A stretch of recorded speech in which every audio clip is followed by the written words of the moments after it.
Remote islands often seem like peaceful specks on the map, but some hold secrets beyond imagination. One island in the Pacific hides an ancient megastructure that has left experts completely baffled. From the monumental stone heads that echo the past to the discovery of ancient stone walls weighing up to 50 tons. Today we're diving into the mysteries of this isolated wonder. Let's uncover its secrets together. 1. The Easter Island Theory. Ancient DNA can tell tales, especially when it comes to debunking long-held myths. Take Rapa Nui, or Easter Island as it's commonly known, a speck in the Pacific that's been the center of a historical debate. Back in the day, about 800 years ago to be precise, Polynesian seafarers settled on Rapa Nui, now a part of Chile. The island, famous for its enigmatic stone heads standing guard over the landscape, has always been shrouded in mystery and intrigue. For years, some folks, like geographer Jared Diamond in his 2005 book Collapse, have pointed to Easter Island as a stark warning of societal self-destruction due to resource depletion and internal strife. But hold on, not so fast. Recent analysis of ancient DNA from 15 past inhabitants tells a different story. According to this groundbreaking study, the popular narrative of a catastrophic population collapse might just be a bit overblown. In fact, this analysis reveals that rather than facing ruin, the island hosted a small yet sustainable community. It's a bit like finding out the boogeyman stories you heard as a kid, where tales your older siblings told to scare you, relief mixed with a hint of betrayal. This DNA study also suggests that these islanders didn't just stick to their isolated patch of Earth. Around the 1300s, they voyaged all the way to the Americas, beating Christopher Columbus by a good 160 years. Imagine the stories they could tell, long before Columbus set sail in 1492.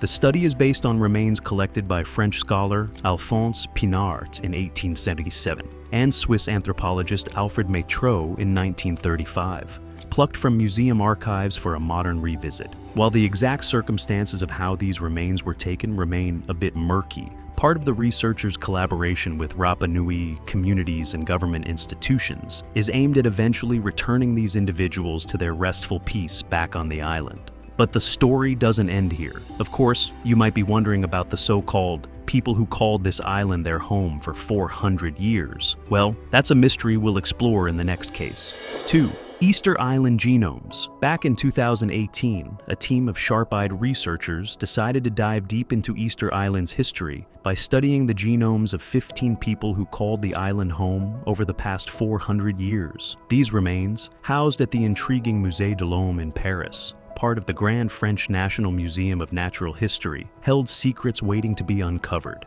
Here's where it gets really interesting. The team was on the hunt to see if there was a genetic bottleneck, a dramatic decrease in population size. However, the data told a different story. Published in Nature's prestigious journal, their findings revealed no signs of a steep population drop. Instead, it appeared that the island hosted a small but steadily growing community until the 1860s. At that point, history took a darker turn, when slave raiders from Peru dramatically reduced the island's population by a third. The plot thickens with a twist in the tale. The Easter Islanders weren't just sitting ducks in the middle of the ocean. They were voyagers who mingled genes with Native Americans. This suggests these intrepid islanders journeyed to South America between 1250 and 1430. Yep, even before Columbus set sail, and certainly long before Europeans stumbled upon Rapa Nui in 1722. Diving into the genetic makeup, researchers discovered that between 6% to 11% of the ancient islanders' DNA could be traced back to coastal South American ancestors. The mingle, as estimated by the scientists, happened roughly 15 to 17 generations before the individuals they studied. It's fascinating to see how, despite centuries and the vastness of the Pacific, these communities connected, isn't it?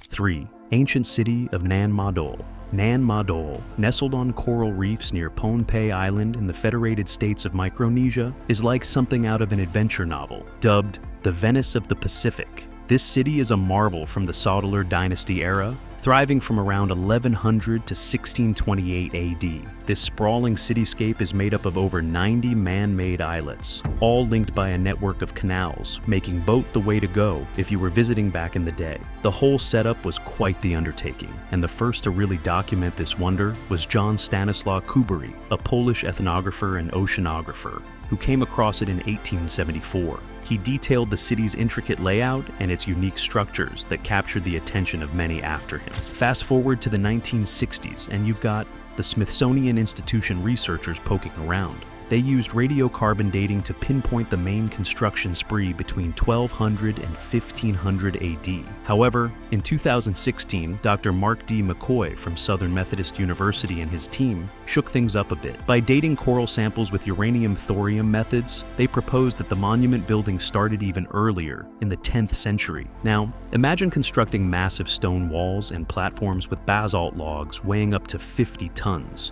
All while the closest quarry is 18 kilometers away. How did they manage that? Well, that's a secret that's been lost to time, much like the submerged basalt pillars found at depths of 300 feet, suggesting that these ancient builders were not just construction buffs, but also seasoned navigators. As the ceremonial and political heart of a dynasty that united an estimated 25,000 people, Nan Madol was no small fry. However, every empire has its dusk, and the city's grandeur waned around 1628 AD, following the dramatic overthrow of the Saudalur rulers by the semi-mythical hero Izokalekal. 4. House of Taga. Ever heard of a place where history and legend meet, leaving behind structures so impressive they're still puzzling researchers centuries later? Welcome to the House of Taga, a site tucked away on Tinian Island in the northern Mariana Islands. This spot isn't just your run-of-the-mill historical site. Oh no, it's home to the awe-inspiring latte stones and megalithic structures that tell tales of ancient ingenuity and cultural pride. These latte stones aren't your average rocks. Imagine pillars standing up to 15 feet, 4.6 meters tall, each topped with a hemispherical capstone, serving as the foundation for significant buildings. It's like ancient architecture flexing its muscles, proving that the Chamorro people knew how to build structures that lasted through the ages. The House of Taga first caught international attention in 1742, when British explorer George Anson swung by Tinian. His sketches of the site showed 12 upright stones and offered the Western world its first glimpse into this remarkable place. Fast forward to the late 19th century, when French explorer Antoine Alfred Marchais dived deeper into the mysteries of Tinian. In 1887, Marchais' archaeological work included detailed descriptions and photographs of the House of Taga, helping to cement its importance in understanding Chamorro's history. According to Chamorro tradition, this site wasn't just a collection of impressive stones, but the creation of Chief Taga, a larger-than-life figure known for his extraordinary strength. Stories about Chief Taga have been passed down for generations, adding a layer of myth and magic to the already captivating ruins. Even in the 20th century, the House of Taga continued to draw attention from archaeologists. They've spent years studying the latte stones and uncovering clues about the Chamorro people, how they lived, how they built, and the cultural significance of these towering stones. Polynesian seafarers. Not every twist in history is a shocking revelation, but this one sort of nudges you to think twice. Back in June, a study whipped out some compelling proof using satellite imagery of ancient farmlands, and it's got everyone rethinking the old tales spun about Easter Island. Let's set the scene a bit. Easter Island, or Rapa Nui, has always been shrouded in mystery, mostly thanks to those massive stone heads. But beyond the statues, there's a story that's been a bit of a head-scratcher until now. For years, some folks held tight to the belief that the islanders themselves caused their own downfall through ecocide, essentially wiping themselves out by mismanaging their environment. Enter the power of modern science. Recent digs into the ancient genomes reveal something fascinating. Links to South American lineage mingled with the local Rapa Nui DNA. This isn't a total shocker considering oral histories and previous finds, like remnants of sweet potatoes native to South America, suggesting these connections existed long before Europeans popped by for a visit. Lisa Matasu Smith, a whiz in biological anthropology from New Zealand's University of Otago, wasn't part of this study, but she's been keeping an eye on the tail. She's quick to point out that the real story of Easter Island might be less about self-destruction and more about a bunch of skilled navigators making an incredible journey. Think about it. These were top-notch voyagers who managed to sail across thousands of kilometers of open ocean. Their ancestors had been ocean dwellers for about 3,000 years, so bumping into South America, probably more when than if. These findings are steering the conversation away from doom and gloom and towards acknowledging the true prowess of these ancient explorers. However, it seems there's another discovery these explorers didn't make at the time, but this number 6 reveals it. 6. A lost chunk of seafloor hidden in Earth's mantle was found off Easter Island. Back in 2018, while most of us were busy with our daily routines, scientists were making an extraordinary discovery beneath the Pacific Ocean. A fossilized fingerprint of a sunken seafloor hidden within Earth's mantle. This slab of Earth's crust started its descent around 250 million years ago, right at the dawn of the dinosaur era, which spanned from 252 to 66 million years ago. Now, imagine this ancient piece of seafloor tucked away beneath the surface, specifically within the mantle transition zone, lying between 255 to 410 miles, 410 to 60 kilometers below. This zone is like a stretchy waistband. It can expand or contract depending on the heat current swirling around in the mantle. Researchers stumbled upon this slab while studying the mantle beneath the East Pacific Rise, a mid-ocean ridge that's a whopping 2,000 miles off South America's coast. Using seismic waves, they managed to sketch a digital cross-section of Earth's crust and mantle. What they found was a thickened mantle transition zone about 220 miles, 350 kilometers east of Rapa Nui, or as we know it, Easter Island. This thick zone is essentially a fossilized remnant of that ancient seafloor that took a dive into Earth's mantle. Here's where it gets even more interesting. Normally, when one tectonic plate ducks under another, a process called subduction. It breaks down into magma, but not this slab. It hung in there, staying intact and cruising through the mantle at about half the speed you'd expect from subducting plates. This suggests that the mantle transition zone acts like a thick syrup, slowing down everything that passes through it. This peculiar finding sheds light on a mysterious gap in the mantle just beneath the transition zone, in an area known for making seismic waves drag their feet, the Pacific Large Low Shear Velocity Province, LLSVP. It seems that the slab's mass is pushing the lower boundary of the transition zone into the LLSVP, tweaking the material around it to fit its shape. Published in Science Advances on September 27th, this study not only opens new doors to understanding Earth's plate tectonics, but also its deep interior. It hints that Earth's mantle might be hiding more ancient secrets waiting to be discovered. But the real question now is, will it be truly as fascinating as the Ha'amonga a Maui? Or, wait, do you know about them? 7. Ha'amonga a Maui. The Ha'amonga a Maui on Tongatapu Island in Tonga is a massive gateway crafted around 1200 AD by none other than King Tu, Itatui, the 11th Tu, at Tonga. Standing tall at 5.2 meters, it's made from 3 colossal coral limestone slabs, each tipping the scales at about 30 to 40 tons. The name Ha'amonga a Maui itself is a nod to the Polynesian demigod Maui, meaning the burden of Maui. You have to wonder, was building it as monumental a task as the name suggests? Fast forward to the 18th century, this marvel caught the eye of European explorers. In 1777, during his third globe-trotting adventure, Captain James Cook made his way to Tonga and jotted down his first impressions of local landmarks, including our very own Ha'amonga a Maui. Yet, it wasn't until the 20th century that scholars really started to dig deep into what this structure was all about. In the swinging 60s, specifically 1967, King Taufa Ahau-Tupu IV threw a new theory into the mix. He suggested that the trilithon wasn't just architectural eye candy, but had a deeper purpose, aligning with the sunrise during solstices and equinoxes. Tongan historian Tevita Falo even pointed out a V-shaped mark on the lintel that lined up with the sun's position during these cosmic events. How's that for celestial sophistication? Further studies have led some to believe that the trilithon was a regal gateway to the royal compound of Hikita,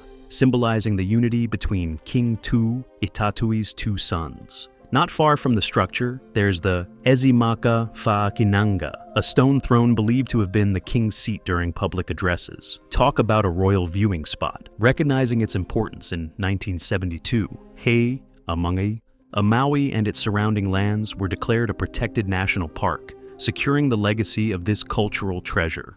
8. Raiatea. Back in the day, around 1000 AD to be exact, Raiatea, an island nestled in the Society Islands of French Polynesia, was buzzing with activity. This island played host to the Tapu Tapu Atea Marae, a sprawling and sacred site that was pretty much the Grand Central Station for Polynesian navigation and religious shindigs. This place was the launchpad for the Polynesian expansion across the vast Pacific. Think of it as the birthplace of an entire cultural odyssey. Positioned on a peninsula that juts right into the lagoon, the Mare complex is a sight to behold. At its heart, you've got a rectangular courtyard, all decked out in basalt stones, stretching about 44 by 60 meters. The main attraction, the Ahu, a ceremonial platform made of the same basalt mixed with coral, stands proudly at the eastern end. Now, it wasn't until the 18th century that this gem caught the eye of Europeans. Enter Captain James Cook in 1769 during his maiden voyage. He wasn't alone though. He had Tupaya, a savvy navigator and high priest from Raiatea, right by his side.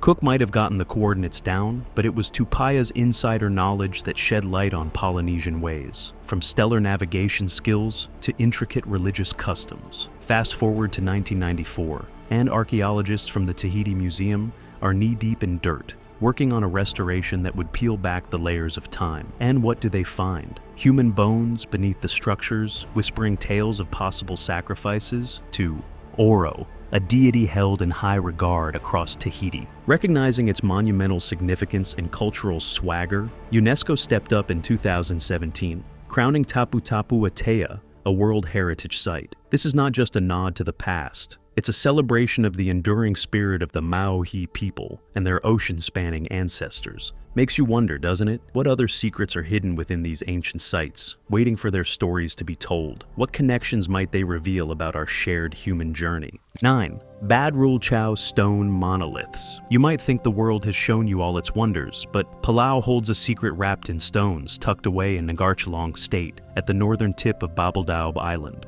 The Bad Rule Chow stone monoliths aren't any ordinary rocks. These 52 basalt giants, arranged meticulously in rows, whisper tales from a time long gone. Some of these behemoths tip the scales at a whopping 5 tons each. Local legends spin a yarn about these stones, believed to have been the ambitious foundations for a grand bai, men's meeting house that could host thousands. Imagine a structure so magnificent that only deities could have envisioned it. This wasn't just a place for idle chatter, it was meant to be a cultural powerhouse. The first whispers of these monolithic mysteries reached Western ears in the early 19th century, but it wasn't until 1883 that British naturalist John Stanley Gardner cast his scholarly eyes over them. He marveled at their size and arrangement, sparking a flurry of interest that would ripple through the academic world for decades. Fast forward to 1979, when Dr. William S. Ayers and his team from the University of Oregon dug a little deeper, both literally and figuratively. Their shovels and studies suggested these stones have been standing guard since around 161 AD.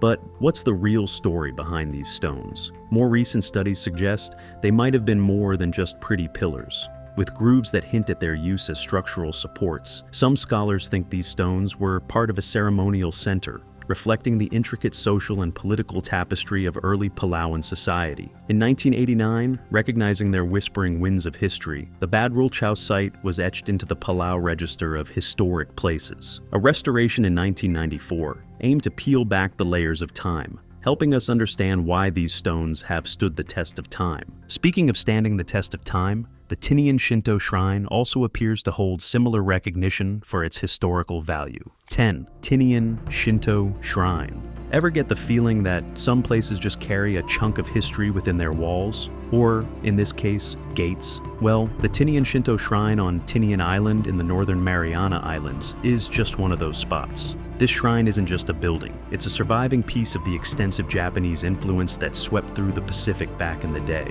Let's rewind to 1914. This was when Japan began its administration of Tinian under a League of Nations mandate. Amidst the governance and settling, the Japanese brought along their culture and spiritual practices, one of which was the construction of the Tinian Shinto Shrine. The shrine was essentially a spiritual hub, serving the diverse community of Japanese, Koreans, and Okinawans, who were busy running the large-scale sugar plantations that dotted the island. However, as the tides of World War II turned, Tinian transformed into a vital military site. The island fell into the hands of Allied forces in 1944, and the impact was immediate. While it played a crucial role in the military strategies, the war did no favors for the shrine itself. By 1945, amidst the chaos and conflict, photographs captured the shrine's torii gate, standing defiantly against a backdrop of destruction. Post-war, the shrine's glory days dwindled, leading to a period of neglect where it fell into disrepair. Despite this, it remains standing today as one of the few Shinto shrines outside Japan. It's a poignant emblem of Tinian's layered history, echoing the cultural footprints of those who once called the island home. It's intriguing, isn't it, how these historical sites, like the Tinian Shinto shrine, still have stories to tell long after the people who built them have gone. Speaking of which, have you ever come across the Indakunimba stones? 11. Indakunimba stones.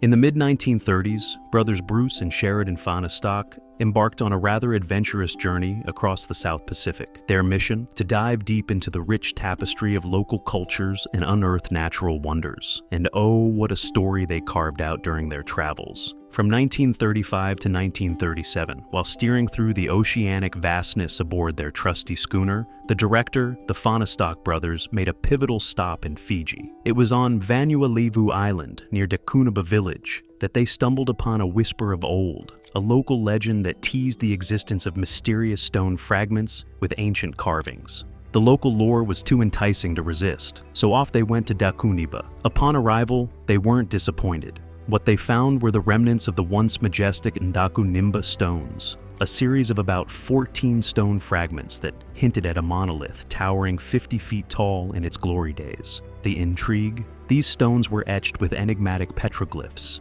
angular figures whose meanings were as elusive as smoke. One chunk of stone alone was estimated to weigh a whopping 40 tons. Imagine the might of the original structure. According to the islanders, Vanuatu and Viti were once a single island. The story goes that when the island split, efforts to transport these carved monoliths ended in tragedy as the canoes sank near Dakuniba, submerging the stones in history.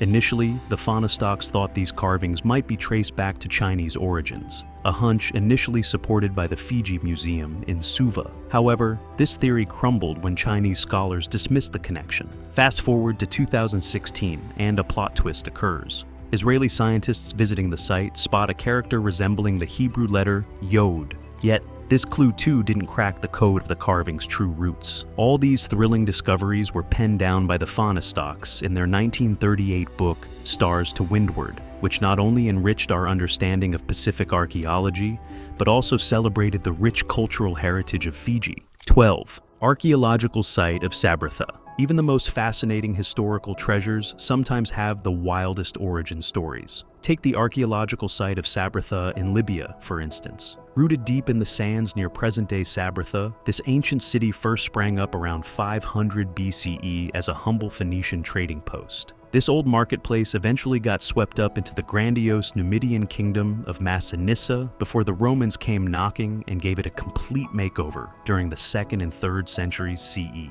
Fast forward to 1921, under Italian colonial rule, when archaeologists rolled up their sleeves to dig into Sabratha's past. They were determined to bring its Roman splendor back to life, focusing on its theater, forum, and temples. Thanks to their efforts, we've got a pretty good layout of the city's majestic architecture, but the plot thickens. Between 1948 and 1951, a British team led by the formidable Dame Kathleen Kenyon, along with John Ward Perkins, took over and went even deeper. Their meticulous work peeled back layers of the city's urban planning and architectural secrets, enhancing our understanding of Roman urbanism in North Africa. What they uncovered was nothing short of spectacular. Picture a city decked out with towering monuments, temples dedicated to a host of deities, and swanky bath complexes. And the theater? Oh, the theater. It's a 3-story testament to the artistic and engineering genius of the era. In recognition of its historical and cultural mojo, UNESCO stepped in and declared Sabratha a World Heritage Site